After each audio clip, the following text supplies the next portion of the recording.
Good afternoon. My name's Ferret. I work in a tattoo parlour in the western suburbs of Sydney. I'm a father of 2, a grandfather of 5. I've been a member of the 5 Motorcycle Club for 22 years, and it's as much a part of who I am as being a father or a grandfather.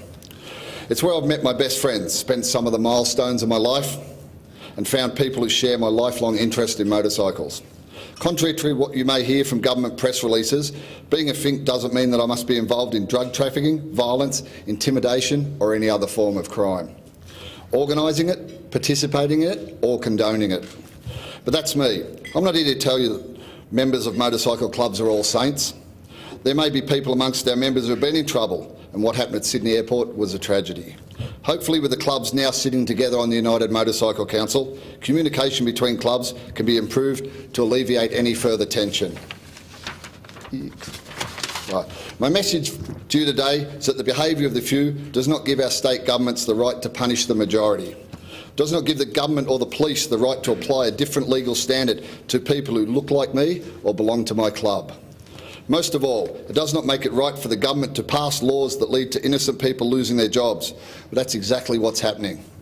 About 2 weeks ago, a member of a Christian motorcycle club in New South Wales was told to stop associating with people in the United Motorcycle Council or lose his public service job.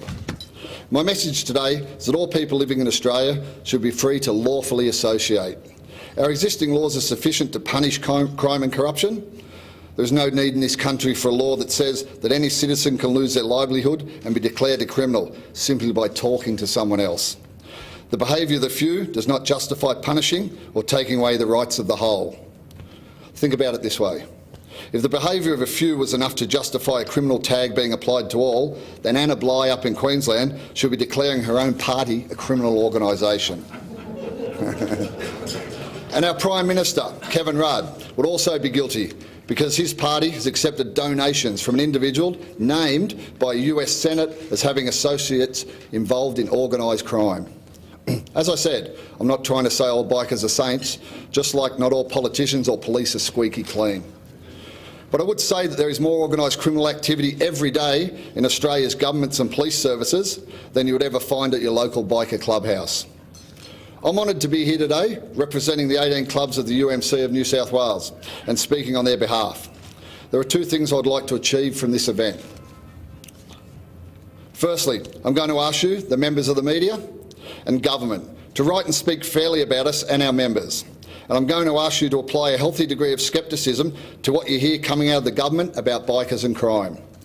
Secondly, I'm going to challenge the media to apply these laws, the same laws of scrutiny and the same concern for human rights that were applied in this country to the previous government's anti-terror laws.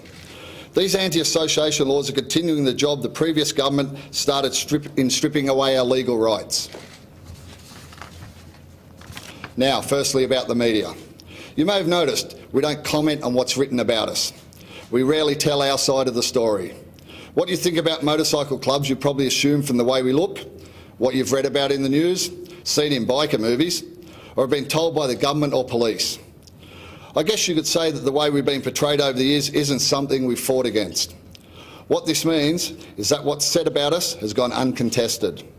Many of you may argue that you think that bikers deserve whatever bad publicity we get. However, something we've been looking at pretty closely lately is the fact that there's a double standard from government about the way information released about bikers is treated. And one of my key reasons to talk to you today is to ask you, members of the media, to be aware of how the government talks about us and to be less accepting of what they give you as fact. To give you an example, we've all heard recently about TV actress Jodie Gordon being found with an alleged Rebels biker. This story took a life of its own as it was reported and re-reported as fact by media around the country. The fact is, the guy in the story is not a biker. He's never been a member of the Rebels or any other club. However, at some point he has had friends in a motorcycle club or ridden a motorcycle.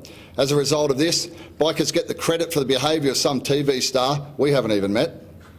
Let me give you another example. The Daily Telegraph, Tuesday, July the 14th. Headline: Bikie linked to law chief. We have a look and discover it's about a convicted drug criminal worked undetected for 4 years in the state government's highest law office after changing a name. So this sounds serious? We'll look for the link. On the front page, we don't discover anything about bikers. So we go to page 4. Oops. So we go to 4. It then mentions the Attorney General. He's not a biker. Well, he's not in the Finks. Then it mentions the Premier. He's not a biker. And with his popularity, he probably wouldn't get in anyway. So where's the biker link? So then it mentions the woman's boyfriend. Surprise, surprise. He's not a biker. Then we go to the brother. Another surprise. Not a biker either. But we find that he was, in newspaper speak, allegedly linked to a motorcycle club. So hang on. The headline, biker link to law chief, is actually so far from a real link to the Attorney General, it's ridiculous.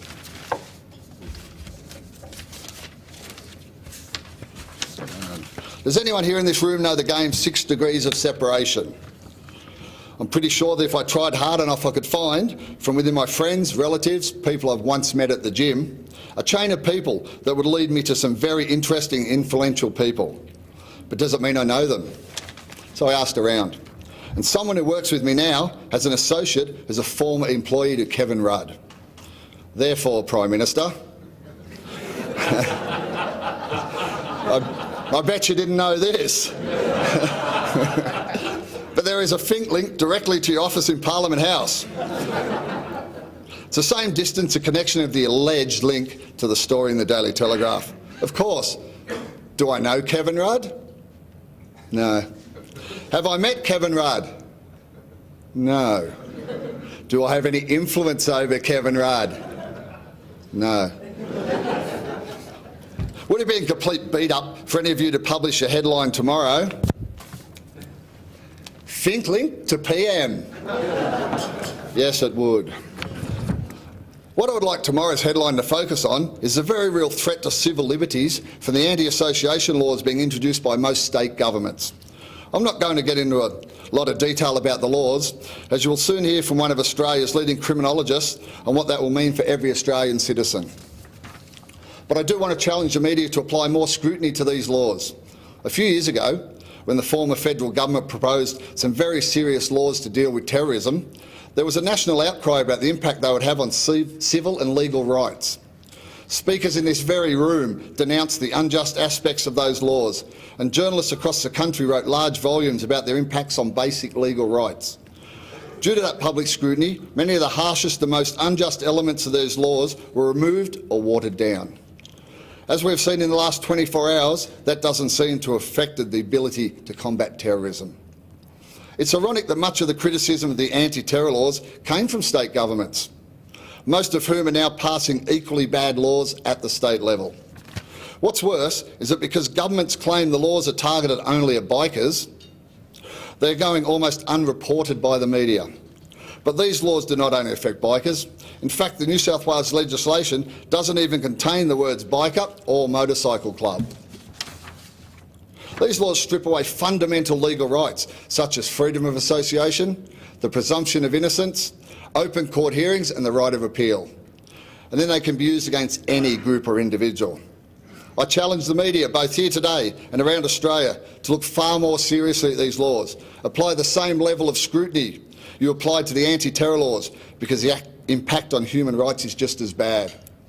I might be just one person and just a dad from Western Sydney, but I'm telling you today, it's not just about me or even about people who ride motorcycles.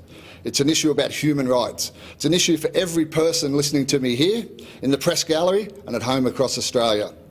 Don't just believe me, find out for yourself. Read the legislation. You'll soon see what our governments are doing to us is a lot more scary than a few guys with tattoos and leather jackets. Thank you.